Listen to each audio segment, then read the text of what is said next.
இந்த குடும்ப மகிழ்ச்சிக்கு வருமானம் தேவையா? கட்டாயங்க. சின்ன உதாரணம் சொல்கிறேன்.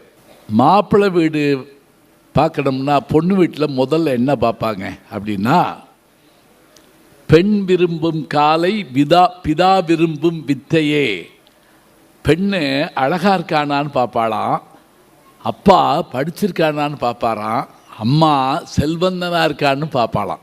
யோசிச்சு பாருங்க, பிள்ளை போய் சௌரியமாக இருக்கணும்ல. முதல்ல என்ன கேள்வி கேட்குறோம்? மாப்பிள்ளை என்ன வேலை பார்க்குறாரு அதானே கேட்குறோம். உடனே மாப்பிள்ளை நல்லவர், உத்தமர் இருக்கட்டுங்க, என்ன வேலை பார்க்குறாரு, என்ன சம்பளம் வாங்குறாரு, அவரை போல் பண்பாடவர் இல்லை, அவர் மாதிரி ஏய் காது கேட்கும்ல, என்னையா சம்பளம் வாங்குறான், அவர் அந்த நாட்டுக்கு அதெல்லாம் பேசக்கூடாது, நல்லா நிர்வாகம் பண்ணுவார், சம்பளம் என்னையா வாங்குறியா, சும்மா தான் வீட்டில் இருக்கான், அவனுக்கு எடுக்கிறக்கா கல்யாணம், அவனுக்கு எது கல்யாணம் கேட்பாங்கல்ல. இந்தியெல்லாம் என்ன போடுவாங்களாம், மாப்பிள்ளை என்ன படிச்சிருக்காருன்னு கேட்டால் எஸ்எஸ்எல்சி FEIL வாங்கலாம். என்னது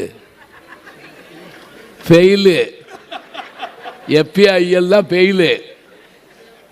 ஒருத்தர்கிட்ட கேட்டுக்க, மாப்பிள்ளை என்ன வேலை பார்க்குறாரு, ரயிலில் வேலை பார்க்குறாரு. Central government உத்தியோகமா?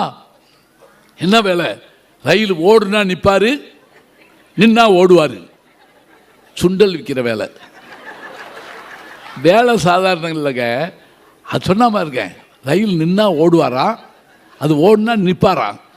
அப்போ வேலை பார்த்தா தானங்க பொண்ணு கொடுப்பாங்க, பணம் இருந்தால் தானே வாழ முடியும். என்ன பாதியில் நின்று வச்சுட்டு பார்க்குறீங்களா? மேலும் காண கீழே இருக்க லிங்கை ப்ரெஸ் பண்ணுங்க.